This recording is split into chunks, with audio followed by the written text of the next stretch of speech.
Okay.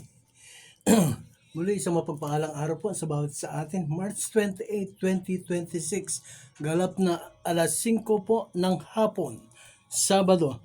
Muli tayo po ay magkasama-sama na mag-aaral, sasaliksik po ng isang bahagi ng salita ng Diyos. Po. Subalit bago po tayo muling mag-aral ng mga salita ng Diyos,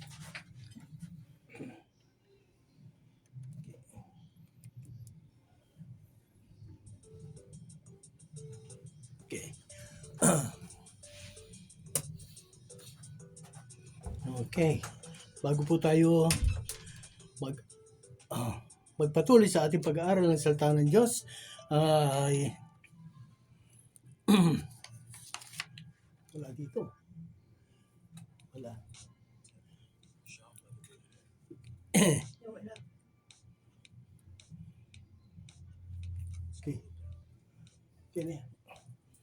Okay. Thank you.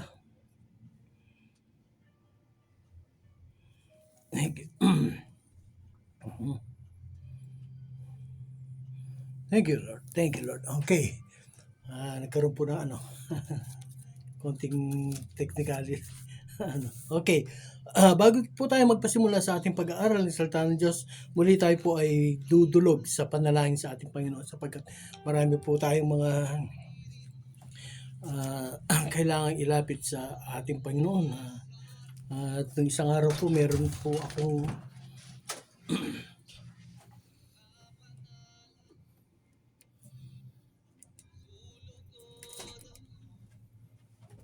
okay. Okay. Nung isang araw po ay okay. Nag-message po sa akin. Minessage ko po yung isa sa mga pamangkin ko. Kasi po meron po ako nabasa doon sa kanyang mga sa kanyang mga post na mayroon po silang problema sa kanilang anak na panganay. Sa napakamurang gulang, 17 taong gulang, sila po ay mayroong problema doon sa bata. Ito po. Nais ko pong idulog natin sa panalangin ang mag-asawang Regan at Len Constantino dito po sa Barrio Tinang, Concepcion, Tarlac. Ano po? Idadalayin po natin sila. Tapos po, announcement na rin po. Sa araw po ng Sabado, sa susunod na Sabado, 1, 2, 3, 4, April 4, ano po, wala po tayong live coverage, wala po tayong airing sa araw po ng Sabado. Ano po, in observance of Black Saturday. Ano po, sa pangyayari po na tayo po ay nagse-celebra po ng araw ng Black Saturday. Ano ba yan? Sabado de Gloria. Yun po ang ano nun.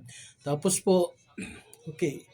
Pero sa Friday po, April 3, ano po, sa itong Biyernes po, susunod na Biyernes, mayroon po tayong live. Ano po, magla-live po ako sa araw po ng Biyernes, alas 3 ng hapon. So mayroon po tayong mayroon pong gawain sa araw po ng Biyernes. Kung gusto po, inaasahan ko po na ito po ay inyong aabangan. Ito po ay patungkol. Ano po, kung ano po ang mga ginawa ng ating Panginoong Hesukristo, ito po ay ating titingnan. Ano po, yung mga ginawa o nangyari doon sa mga tao na ang kanilang mga ikinilos ay it pictures the Lord Jesus Christ. Po, halimbawa po sa Genesis, po, doon sa creation. Paano po nating makikita ang ating Panginoong Hesukristo doon sa creation? Doon sa mag-asawang sa nilalang ng Panginoon na si Eva at saka si Adan. Paano natin makikita ang ating Panginoong Hesukristo doon? At paano natin makikita ang Panginoong Hesukristo doon sa buhay ni Abel at saka ni Cain? At paano natin makikita ang buhay po ng ating Panginoong Hesukristo sa buhay po ni Jose, sa buhay po ng mga lingkod ng Diyos na itala sa Biblia. No po? At ano po ang kaugnayan ng halaman doon sa hardin, doon sa halabanan ng hardin, doon sa creation, doon po sa pagkamatay ng ating Panginoong Hesus Kristo. So yan lamang po yan po ang ating mapag-aaralan, matutunghayan po sa araw po ng Biyernes. So po, inaasahan ko po na babantayan po ninyo, aabangan po ninyo, panunuorin po ninyo, pakikinggan po ninyo ang pagdadala po ng mensahe sa araw po ng Biyernes, April 3, Biyernes Santo, alas 3 po iyan ng hapon.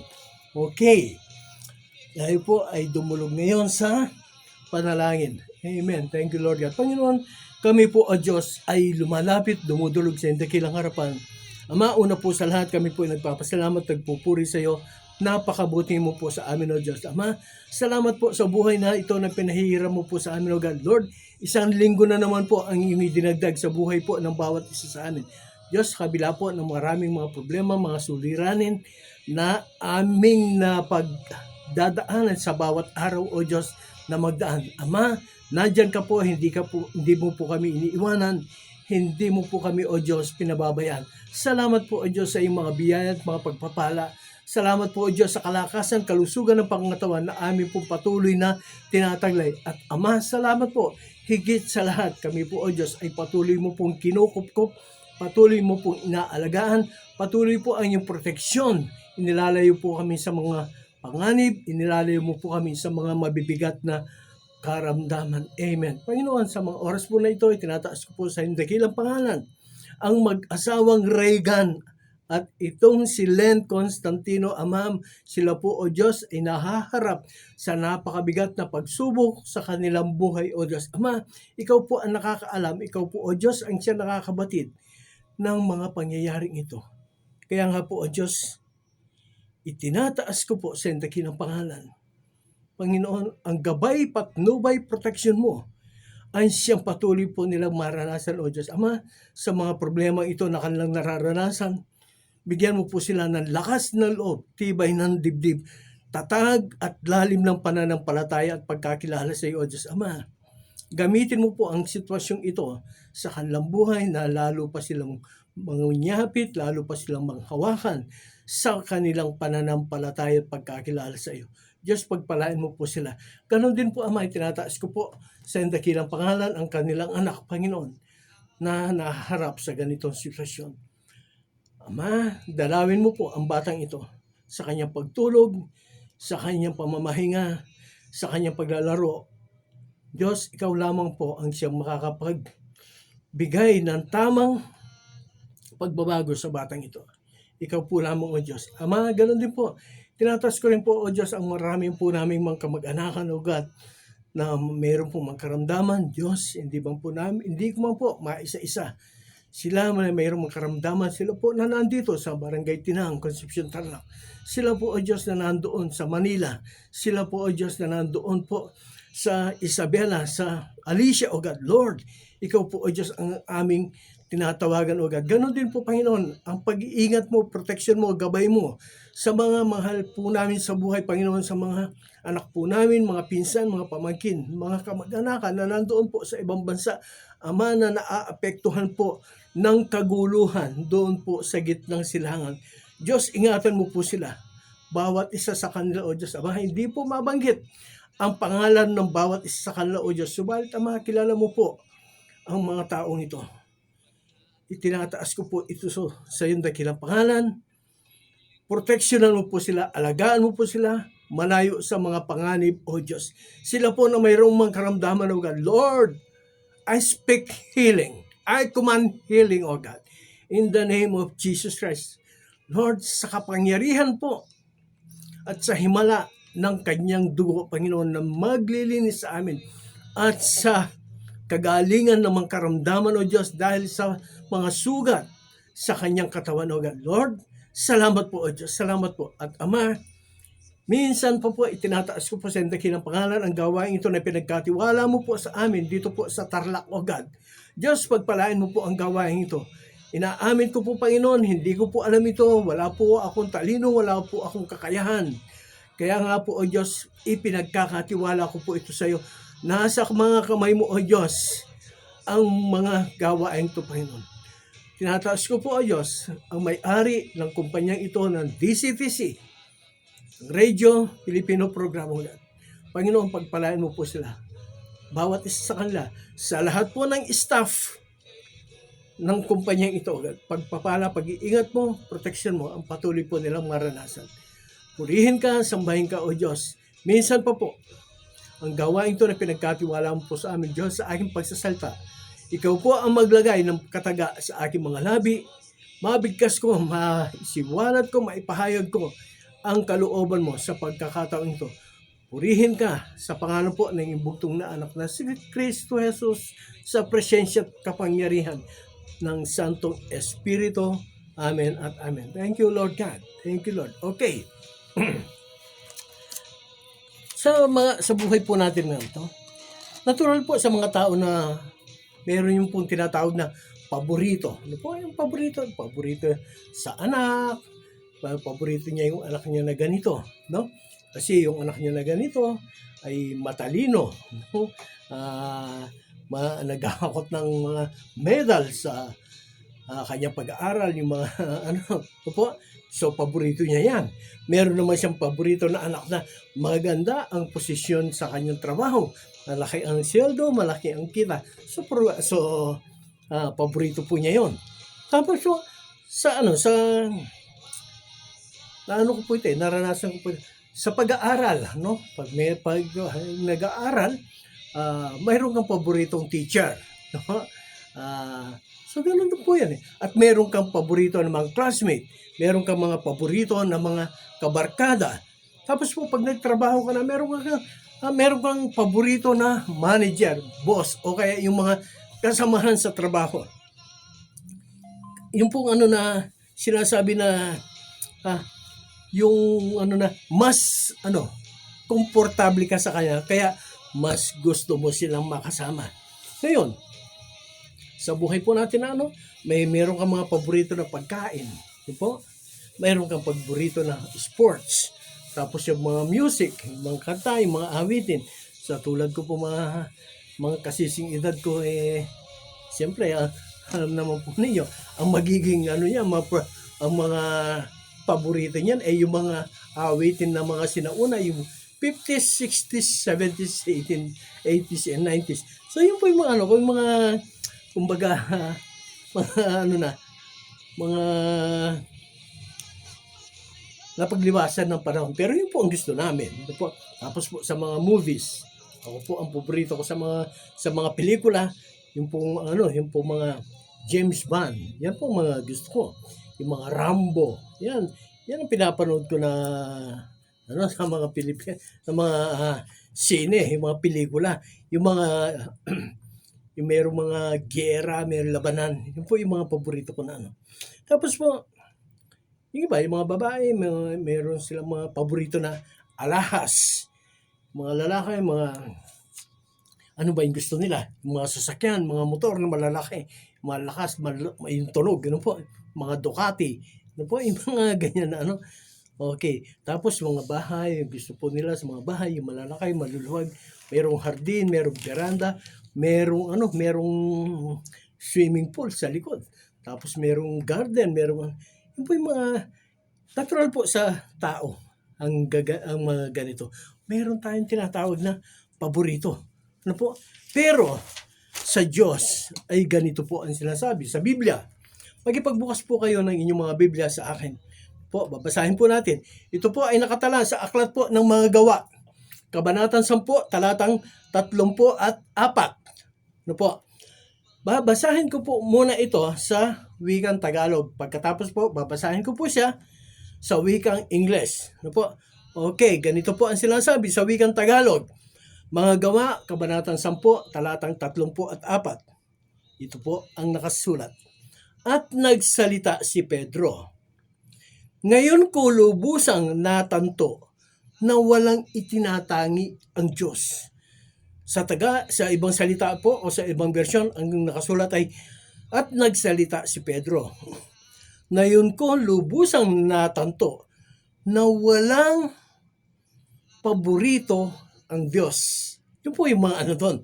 Tapos po sa English, ganito naman po ang nakasulat sa English. Acts chapter 10 verse 34. So Peter opened his mouth and said, "Truly I understand that God shows no partiality." Sa ibang version po, ang nakasulat doon ay, "Truly I understand that God does not show favoritism." So ang Diyos po ay hindi po siya hindi po niya pinapractice yung salitang favoritism, yung po sinasabi na partiality, yung mas meron siyang gusto, no?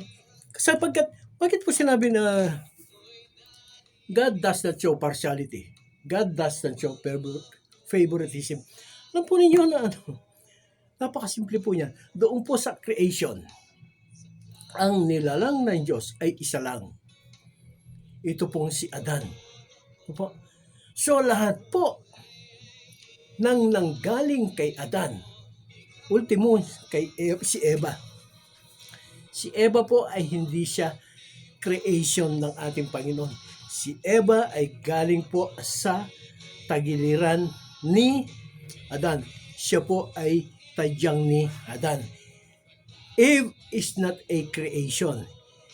She was taken from the ribs of Adam. Yung pong salitang created, ang ibig pong sabihin niya na doing or getting or making something out of nothing. Ang hirap po nun. Pag sinabing created, yung pong lumikha ng isang bagay na mula sa wala. Nagmula po sa wala. Itong si Eva, meron na po Siya po ay nanggaling doon sa tadyang ni Adan. Kaya po, Eve was not created. She was taken from the side of Adam. Only Adam is or was created by God. So, lahat po tayo, mga tao, mga pandak, matangkad, maputi, maitim, maski na po anong salita yan, lahat po tayo ay pantay-pantay sa harapan ng Diyos sapagkat lahat po tayo ay kanyang ginawa, tayo po ay kanyang nilalang, wala po siyang paborito. Ang sabi nga po doon po sa aklat po ng Isaiah, chapter 64, verse 6, ang sabi po niya doon, "Ako ang inyong Diyos, ako ang lumalang sa inyo, kaya katungkulan ko na kayo ay ingatan at pagpalain." So, yun po ang salita ng Diyos, katungkulan ko na kayo ay ingatan at pagpalain. Sapagkat wala nga pong itinatangi ang Diyos kahit na ikaw ay mayaman, ikaw ay mahirap, ikaw ay kilala, ikaw ay hindi kilala, ikaw ay nakatira dun sa malaking bahay, ikaw ay nakatira dun sa maliit na bahay. Pare-pareho po ang tingin ng Diyos sa atin. Ngayon, mayroon pong nagtatanong na kung sinasabi na ang tao, all men were created equal by God. Bakit yung iba po ay mayaman at bakit yung iba ay mahirap? Napakadali po niyan. Kasi po, your future in life is on your hands. Kung ano ang magiging kinabukasan mo, ito po ay nasa sa iyong mga kamay. Kung ano ang pipiliin mong buhay, yun ang magiging ikaw pagdating ng panahon. Yung pong mga mayayaman, hindi na, ang ginagawa po ng mga yan, pansinin lang po natin, no? Yung pong mayayaman, kung sino po yung mayayaman, sila po yung kakaunti yung anak, isa o dalawa ang anak. Yung pera po nila talagang kipit na kipit. Hindi po nila ginagasayan doon sa mga bagay na hindi po importante sa tingin nila. No po? Hindi sila sumusubo sa mga utang. Hindi po sila gumagastos ng higit pa sa kanilang mga kinikita. Pero kung sino pa po ang mahirap, ito po yung mahirap, ito po yung masakit sa damdamin pero sa pong katotohanan Yung pong mahihirap, Sila po yung marami ang anak. No po? At dahil sa dami ng anak, hindi po naaasikaso yung mga anak na yan sa maagang panahon, sa maagang murang edad, sila po ay nag-aasawa. So, yung paghihirap ng ama napasa sa anak at yung kahirapan ng anak na ipasa din niya doon sa kanyang mga anak o sa mga apo na ng tatay. Tapos po, yung mahirap, ang daming utang. Utang dito, utang doon. Sa pagbili, ano po? Kahit po hindi kayang bayaran. Po, dahil nakita niya yung kapitbahay, merong ganito. Bibili rin siya kahit na wala siyang pambili. Kumbaga, yung kinikita niya ay kulang pa sa ibabayad niya sa kanyang mga inutang. Ano po? Excuse me. Tapos po, yung mga kung sino yung mahirap na sila po yung mahilig sa good time. Tingnan po ninyo yung mga bar, tingnan po ninyo yung mga lugar ng mga kainan. Hindi lang po sa yung mga middle class, pero sila po ang mahilig sa ganon. Po, sasabihin na binibigyan konsuelo ang kanilang sarili. Hindi po masama ang bibigyan konsuelo ang sarili kung nasa tama ang paggastos doon sa iyong mga kinikita. Kaya ganyan po ang tanong na sinasabi na bakit merong mayaman at bakit merong mahirap sa mga nilalang ng Diyos na sinasabi na pantay-pantay ang lahat, sapagkat ito po ang katugunan niyan, sapagkat ang iyong kinabukasan ay nasa iyong mga kamay. Kung ano ang buhay na ginagawa mo ngayon, siya ang buhay na mangyayari sa dulo, hanggang sa dulo ng iyong panahon. Kung maggastador ka, darating yung araw, wala sa wala napupunta ang iyong pinagkakakitaan. Okay. Sa Biblia po, alam po natin na ang Israel ay ang piniling bayan ng Diyos. Israel, we know, is the chosen nation of God. We cannot deny it. Hindi natin ito mapapasinling-lingan sapagkat ito ang nakasulat sa Biblia. Deuteronomy, Exodus, Isaiah. We can be found. The nation of Israel can be found throughout the Bible. Generally specifically, and especially, and most often in the Old Testament, where it is designated as a holy people. Ano po designated as holy people? Yung pong nation Israel, the chosen nation of God, it is designated as a holy people, treasured possession, and a kingdom of priests. So, yun po, ang pinili po siya ng Diyos. Ito po, kasabi, sapagkat yun ang tingin niya sa bayan. Sila ay banal, sila ay panggagalingan ng mga pari. Ito po, yan ang tingin ng Diyos. Nandun po nandito po yan sa Deuteronomy, sa Exodus, at saka Isaiah. Ano po? Tapos po, yung pong yung pagpili ng Diyos sa Israel, siya po ang nakakaalam mo. Bakit po? Sapagkat ang Diyos ay hindi po pinili ng Diyos ang Israel because of merit. O ito po ay reward, no. Ito pong pagpili ng Diyos sa bansang Israel na kanyang magiging bayan. Ito po ay ang fulfillment ng pangako niya o covenant niya kay Abraham, Isaac, at kay Jacob. Ito po, hindi po kinalimutan ng Diyos ang kanyang kasunduan kay Abraham, kay Isaac, at kay Jacob na pagpapalain niya ang bansang Israel. So, paborito po ng Diyos. Hindi po paborito ng Diyos yan. Yan po ay dahil sa pag-ibig, pagmamahal ng Diyos sa bayang Israel at sa pagtupad niya sa kanyang covenant, sa kanyang kasunduan kay Abraham, Isaac, at Jacob. Ngayon, Paano po natin malalaman that God is not exercising partiality or favoritism? Na ang Diyos wala sa kanya yung sinasabi na paborito ko ito kaya itong pagpapalain ko. Ito ang paborito ko, ito ang gusto ko, kaya siya ang iingatan ko. Siya ang tutugunin ko sa kanyang mga pananalangin. Dito po sa aklat po ng Exodus. Po? Dito po sa aklat ng Exodus makikita po natin yan. Chapter 12. Dito po sa Exodus chapter 12, ito po ay ang paglaya ng Israel mula sa pagkailipin sa Ehipto. Nag-uusap po itong si Moses at ang Diyos, si Yahweh. Ang sabi po, dito po sa chapter 3 yun, ang sabi po ng Diyos, kay Abraham, narinig ko ang daing ng aking bayan. Nakita ko ang kanilang paghihirap. Kaya bumaba ako upang sila ay iligtas sa kahirapan.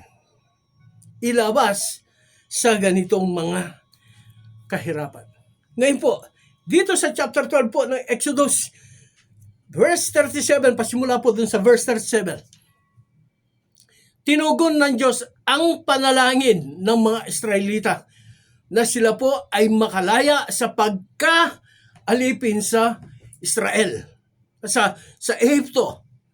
Ito pong bansang Israel ay inalipin po ng Ehipto. Kaya dumalangin sila sa Diyos at sila ay tinugon ng Diyos.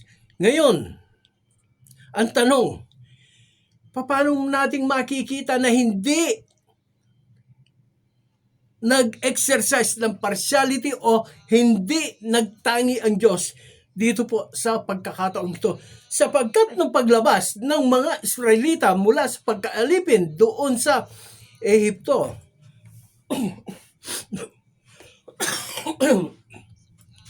hindi lamang po ang mga Israelita ang silang lumabas doon. Marami pong hindi mga Israelita, marami po ang hindi mga Hudyo, marami po ang hindi mga Hebreyo na kasamang lumabas sa pagkaalipin doon po sa Ehipto. No po? Narinig ng Diyos ang kanilang dalangin. So yung kanilang dalangin at sila'y pinalabas ng Diyos doon, paglabas nila, mayroon po silang mga kasama na hindi po nila kalahi, hindi po sila mga Hudyo, hindi po sila mga Israelita, hindi po sila mga Hebreyo.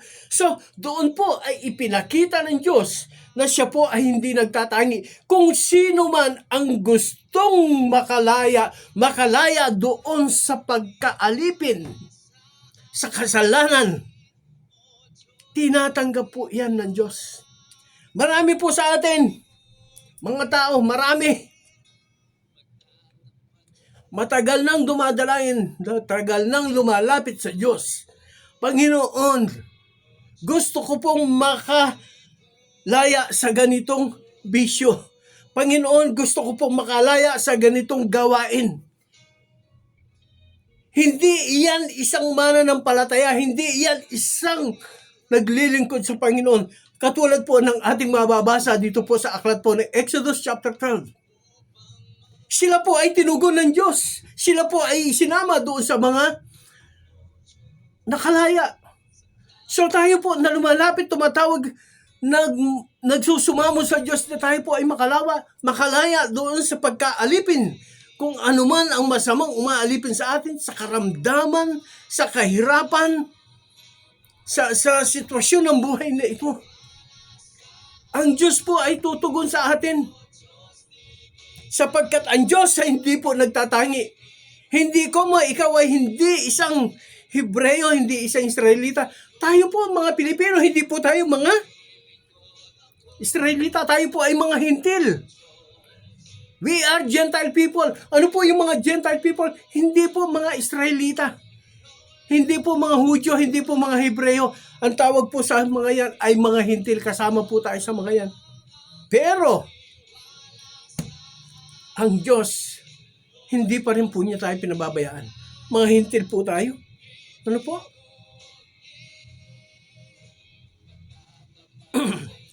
Sa Biblia po na Si Apostol Pablo po, siya po ay itinalaga ng Diyos.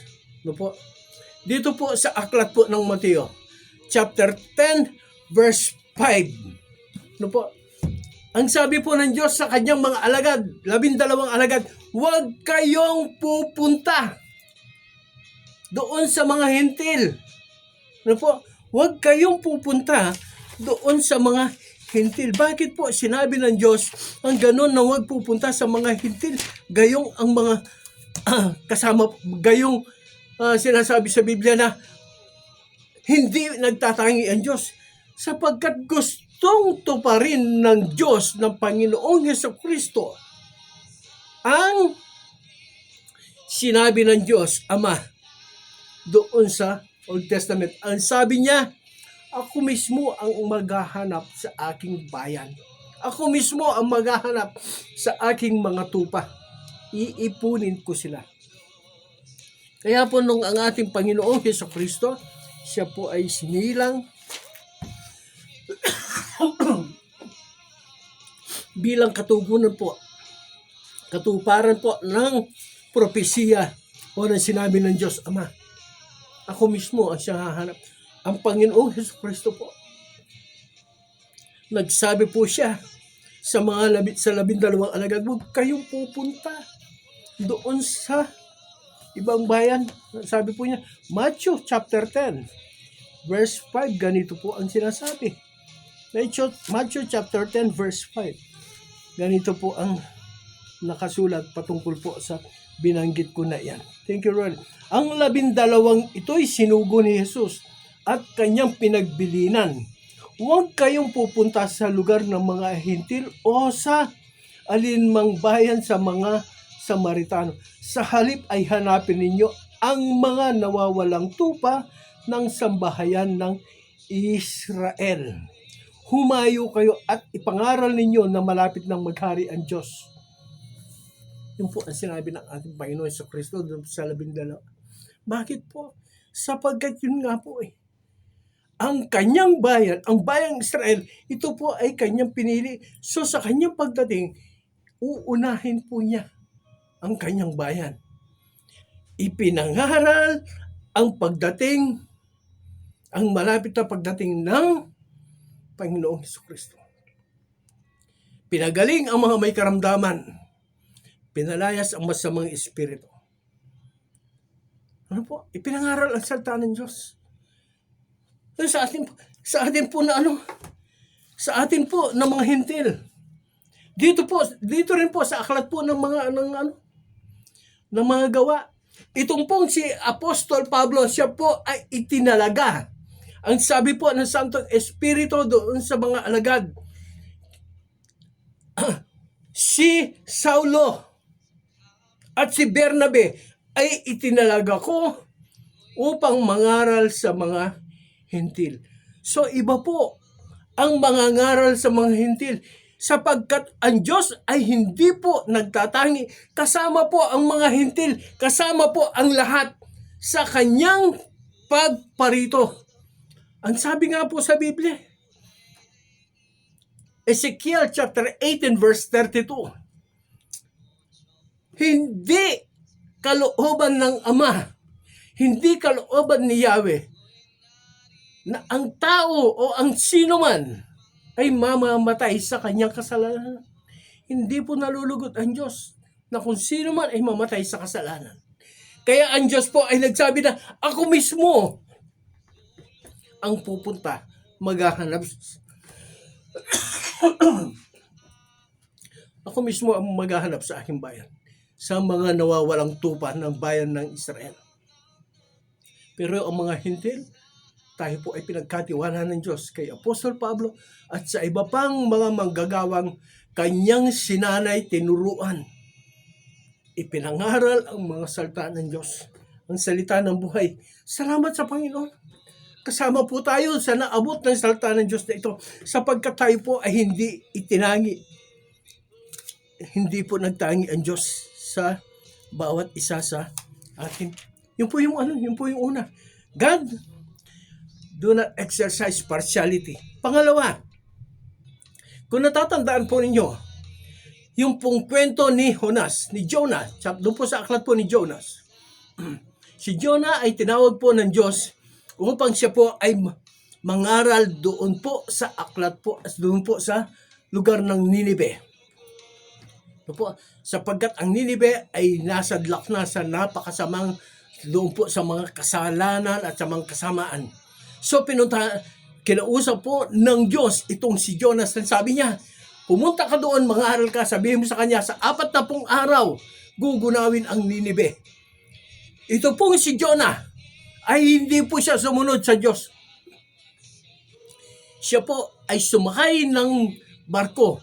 Imbis na punta siya doon sa Ninive, siya po ay nagpapunta doon po sa Tarsis. Kung ang Ninive ay doon sa kanan, ang Tarsis ay doon po sa kaliwa. So, sinalungat po niya ang utos ng Diyos. Ano po?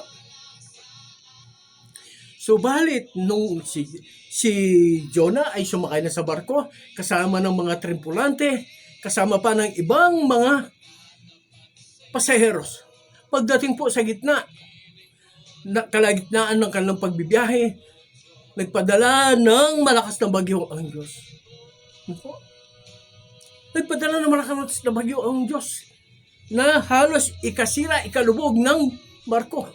Nagpalabunutan ang mga tripulante at ang mga pasero. Sinasabi nila, sino ang may kasalanan sa ganito? At tayo ay pinadalhan ng ganitong bagyo. Nagsabi itong si Jonas, ako ang may kasalanan. Tinakbuhan ko ang Diyos.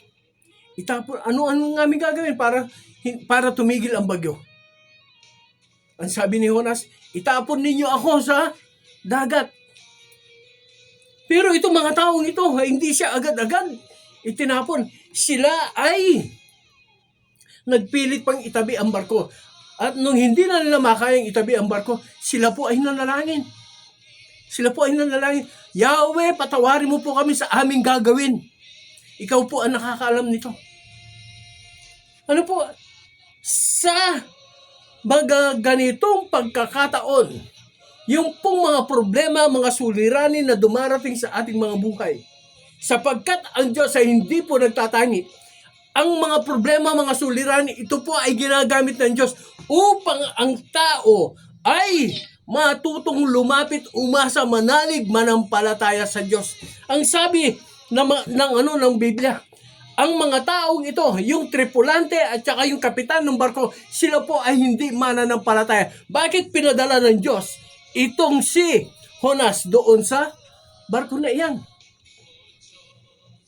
Hindi po yan ang talagang kalooban ng Diyos. Pero dahil ang mga taong nandoon sa barko na iyon, yung mga tripulante, pasahero at yung kapitan, hindi po yan marunong manalangin sa Diyos. Sila po ay merong mga Diyos-Diyosan. Kaya nga po sa bandang unahan ng Jonah sa chapter 1 verse chapter 2, sila po ay nanalangin sa kanilang mga Diyos-Diyosan. Pero nung sinabi ni Jonas na siya ay naglilingkod sa Diyos, sila po ay natutong manalangin sa tunay na Diyos, sa totoong Diyos, buhay na Diyos, natuto sila. So kaibigan ko, pag mayroong mga problema, mga suliranin, mga bagyo na dumarating sa iyong buhay, ito ay hindi parusa ng Diyos sa iyo. Ito ay paraan ng Diyos upang ikaw ay magising, upang ikaw ay maliwanagan ng iyong pag-iisip na mayroong Diyos kang matatawagan. Pinadala ng Diyos itong si Jonas doon sa barko na iyan. Hindi para kayo ay pahirapan, hindi para kayo ay parusahan, kundi upang kayo ay matutong manalangin, lumapit, tumawag sa Diyos. Kailangan pa po ba na tayo ay dumaan sa ganitong mga mabibigat, mahirap na mga pagsubok bago tayo kikilala sa Diyos? Yun po ang nangyari. Salamat sa Panginoon sa mga pagsubok na dumarating sa atin. Kung hindi po darating yung mga pagsubok, hindi po natin maaalala ang Diyos. Kung walang sakit, walang karamdaman, kung walang problema sa pamilya, hindi natin maaalala ang Diyos. Nagpapaalala ang Diyos sa mga nangyayari sa ating kapaligiran. sa mga nangyayari sa ating kapatid. Yung mga digmaan dyan sa dyan sa Iran, US, Israel, nagpapaalala ang Diyos. Yan po ay nakasulat sa Biblia. Nakasulat po yan sa Biblia. Matthew chapter 24. Ano po ang sinasabi nun? Makaririnig kayo, makakabalita kayo ng mga aligaw-ngaw ng mga digma. Magkakaroon ng mga lindol, mga pagbaha, taggutom. Huwag kayong mabagabag. Ito ay pasimula pa lamang. Kaibigan ko, itong mga nangyayaring ito, yung halos araw-araw tumataas ang presyo ng gasolina. Ang sabi ng Biblia, pasimula pa lamang iyan. Sabi nga po sa Biblia, kung nabasa na po ninyo, darating ang araw, yung sweldo mo sa loob ng isang araw, ang katubas niyan ay isang tinapay lang. Kaibigan ko, maghanda po tayo. Maghanda kayo, magpakatatag kayo, magpakatibay kayo. Sa inyong pananalig, pananampalataya, wag na ninyong hintayin ng mga pagsubok na darating sa inyo. Bago kayo tumawag, ngayon pa lang. Dati nga po, meron po akong iniwanang mensahe doon sa isang gawain. Ang mensahe po na yun ay, magtanim ka ng panalangin. Ano po? Ngayon pa lamang po, itanim mo na yung panalangin mo para pagdating ng panahon, ikaw ay mayroong aanihin. Itanim mo ang panalangin ng Panginoon. Isulat mo ang pangalan ko dyan sa aklat ng buhay sa langit. Mula sa araw na ito, ikaw ang aking Diyos, ikaw ang aking Panginoon. Ama, tinatanggap kita sa aking puso bilang aking tagapagligtas. Itanim mo yan sa iyong panalangin. Pagdating ng araw, sinasabi ko sa iyo, kaibigan ko, ikaw ay mag-harvest ng mga kabutihan ng Panginoon. Ano po? Kailangan pa malagay sa panganib. Tapos po, dito sa chapter 2, din po sa aklat po ni Jonah. Ano po? Ang sabi po ni Jonah, kasi po itinapon na si Jonah dun sa tubig. Pagdating, bago pa po siya bumagsak sa tubig, nandoon, nagpadala ng malaking isda ang Diyos upang lunukin itong si Jonah. Okay, ganito. Alam po ninyo doon sa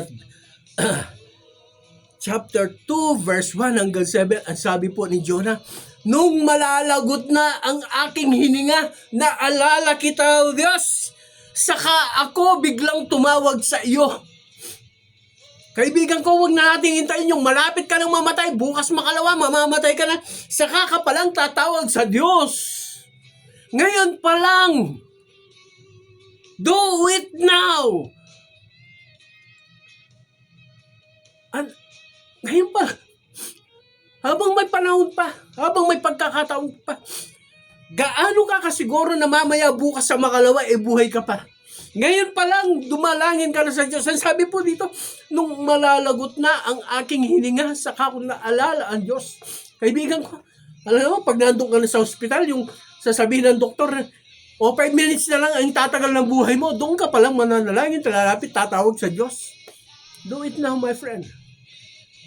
Sabi nga po, God does not practice partiality. God does not practice favoritism. Ang sabi po doon sa aklat po ng John chapter 3 verse 16, for God so loved the world that He gave His only begotten Son, that whosoever, kahit na sino pa man, that whosoever believeth in Him shall not perish, but have everlasting. Kahit na sino pa man na manalig manampalataya at maniwala sa Kanya, ay hindi mapapahamak kundi magkaroon ng buhay na walang hanggan. Kaibigan ko, ngayon pa lang, habang may lakas ka, habang may kakayahan ka pa, tumawag ka na sa Diyos. Sabihin mo, hindi naman ako Israelita, hindi naman ako Hudyo. Kaya nga po pinadala ang John 3:16 Whosoever, kahit na sino. Basta ang importante dyan, manalig ka, manampalataya ka. Maniwala ka, kumilala ka sa Diyos. Ito po si Jonah. Inutusan po ng Diyos na magpunta doon sa Ninive sapagkat mayroong 120,000 na nandoon na mga kaluluwa, mga tao na makasalanan. Lahat sila ay mapapahamak. Kaya nga sabi ng Diyos, sabihin mo sa kanila, magmula sa hari hanggang doon sa pinakaaba, 40 days from now, gugunawin ang Ninibe. Kailangan magbago sila. Nung marinig po iyan ng hari, lahat po ng kanya nasasakupan. Mga babae, mga lalaki, bata, matanda, lahat ng mga sundalo, kahit po yung mga alaga nilang hayop, sila po ay nag-ayuno. Sila po ay nagsuot ng sako. Sila po ay nanalangin. Sila po ay nagbalik loob sa Diyos. Ano po? Ang hinihintay ng Diyos sa tao ay magbalik loob sa Kanya. Sipin po ninyo, hindi po Hudyo ang mga Ninibe. Sila po ay mamamatay tao, sila po ay mga masasamang tao. Pero ang sabi nga po, ayaw ng Diyos na ang sinuman ay mamatay sa kanyang kasalanan. God does not practice partiality. God does not practice favoritism. Hindi siya Israelita. Hindi niya ililigtas ito. No, lahat po yan ililigtas ng Diyos. Kaibigan ko, ito si Jonah, inutusan, papunta dito sa kanan. Punta siya dun sa kaliwa. Ano? Paano na yung 120,000 na kaluluwa na naghihintay nandoon? Mapapahamak sila. Kaya nga pinadala ng Diyos ito, pinapapunta ng Diyos si Jonah doon sa Ninibe. Pero, sumalungat siya. Pumunta siya sa ibang lugar. Sa kanya pagpunta doon, akala niya makakaligtas siya sa Diyos. Mas lalong panganib ang kanya napuntahan, nasuungan. Nalagay sa panganib ang kanyang buhay. Sabi niya, malalagot na ang aking hininga. Tinugon siya ng Diyos sa kanyang paglapit sa kanya. Kaibigan ko, inuutusan ng Diyos itong si Jonah na mangaral doon. Marami po sa mga tao, marami po sa mga Kristiyano ang matagal nang inuutusan ng Diyos na magpunta ka sa lugar na ito, kausapin mo yung ganito. Ipahayag mo ang salita ng buhay, ipahayag mo ang salita ng kaligtasan. Marami po ang hindi sumusunod. Marami po ang hindi sumusunod. Kawawa ang tao na iyan. Pag dumating yung araw na nandoon siya sa impyerno, ikaw nasa langit ka, sasabihin niya sa iyo, alam mo pala na mayroong impyerno, alam mo pala na mapapahamak ako. Bakit hindi mo ako sinabihan? Lalo na kung mahal mo sa buhay, asawa mo, anak mo, magulang mo, kapatid mo, mga pinsan mo, mga kaibigan mo, kaklase mo, kasama mo sa trabaho, hindi mo sila sinabihan. Kinakausap ka ng Diyos. Kung sabi mo siya, sabihin mo, ipahayag mo, ipakilala mo ako sa kanya, sabi ng Diyos sa iyo.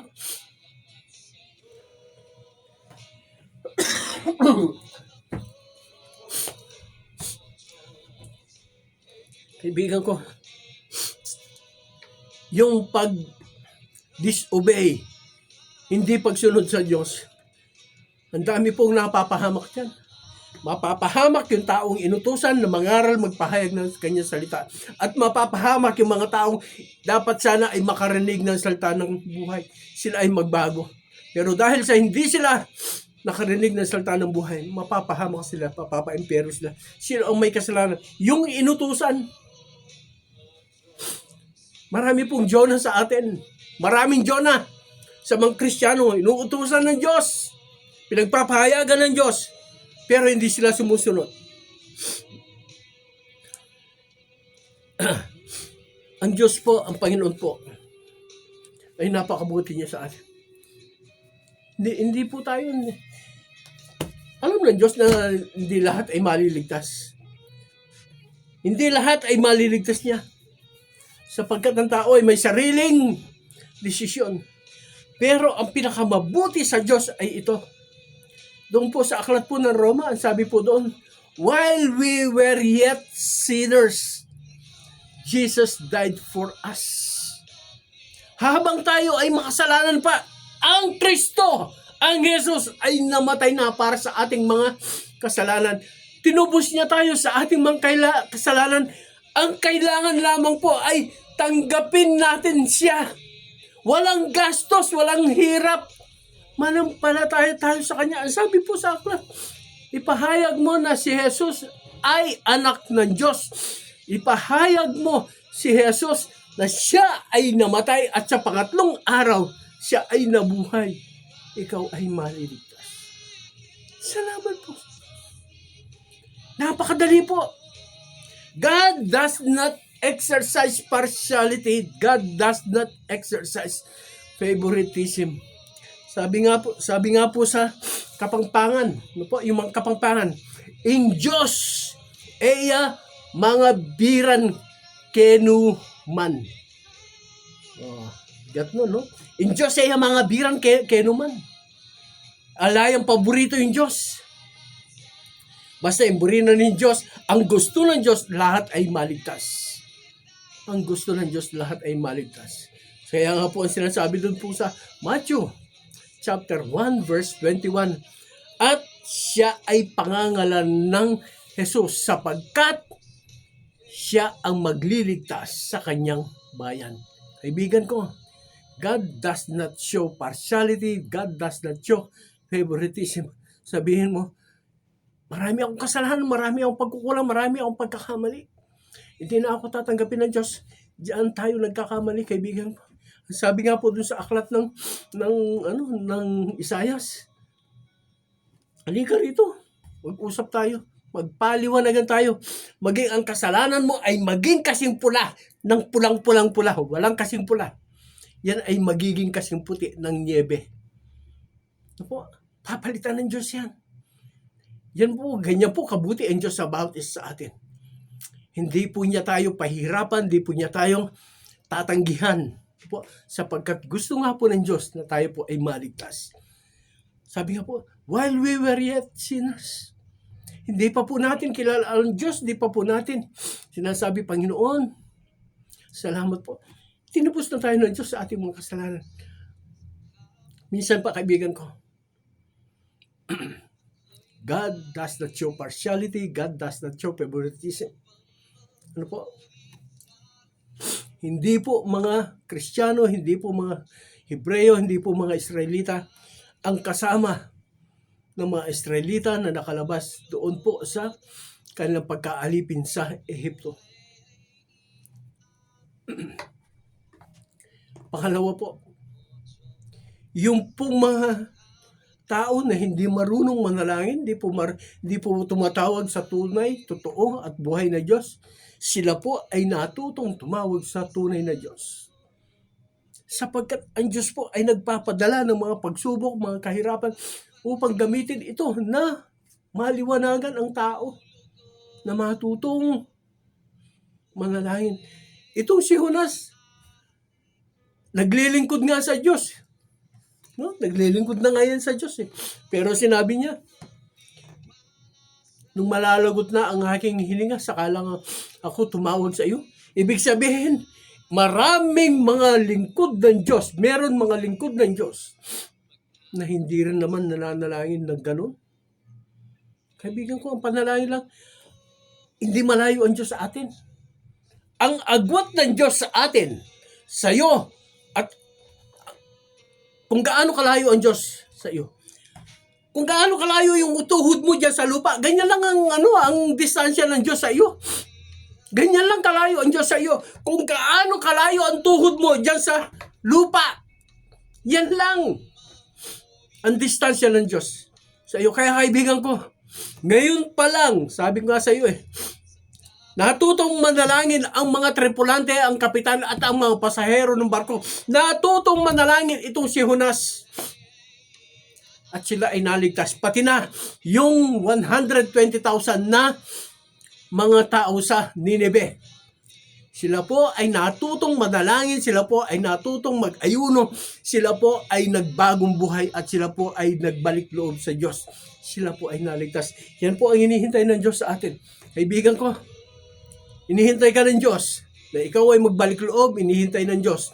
Na ikaw ay dumalangin, inihintay ng Diyos. Na ikaw ay magpakababa, tumawag sa Kanya. Ama, nandito po ako, bumabalik ako sa iyo.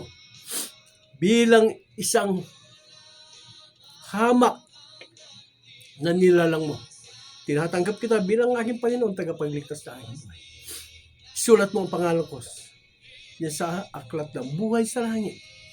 Mula sa araw na ito, ikaw po ang aking sasambahin, dadakilain. Kikilalanin Diyos na tagapagligtas na aking buhay. Salamat po sa pangalan ng Ama, ng Anak at ng Santong Espiritu. Amen. Amen. Thank you, Lord God. Okay. Yan po ang mensahe na ating pinagsalusaluhan sa oras na ito. Ang oras po natin ay alas 5:56. Base po dito sa relo na nandito sa aking harapan.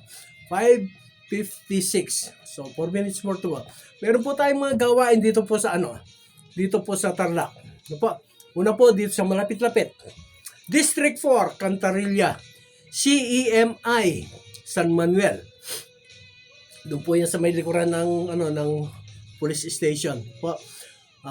Sa pangunguna po yan ni Pastor August Ronquillo. Maging panambahan po kayo. Total, malapit kayo dyan eh. Malaman po niyo kung paano panalangin, paano paglilingkod. Malay ninyo, kayo po ay isa doon sa mga tao na kabilang doon sa Ninive. Po. Okay. Doon naman po sa medyo, yan, may agot-agot. CEMI, Herona. Sa Lapungan, Bagong Bayan, CEMI, Herona. Sa pangunguna po yan ni Pastor Jeff Binson. May panambahan po kayo sa kanila. Malapit-lapit po kayo dyan. Samahan po ninyo sila. At doon sa medyo malayo-layo po, CEMI, ako si Lian Kagumitan, Barangay Tuaw, Tuguegarao, Cagayan Valley. Alam po ninyo, napakalayo niyan. Pero ang Diyos po, walang distansya na hindi naaabot ang Diyos. Lahat po nakikita ng Diyos yan. Makipanambahan po kayo sa mga kapatid na ito. Tinitiyak ko, mararanasan ninyo, madadaman ninyo ang presensya at kapangyarihan ng Diyos. Purihin ng Panginoon, purihin ng Ama. Pagpalain po tayo ng Diyos sa mga susunod na araw pa na ipagkakatiwala niyo sa akin. Maraming salamat po. Till next Friday po. In Jesus' name, Amen. Salamat po.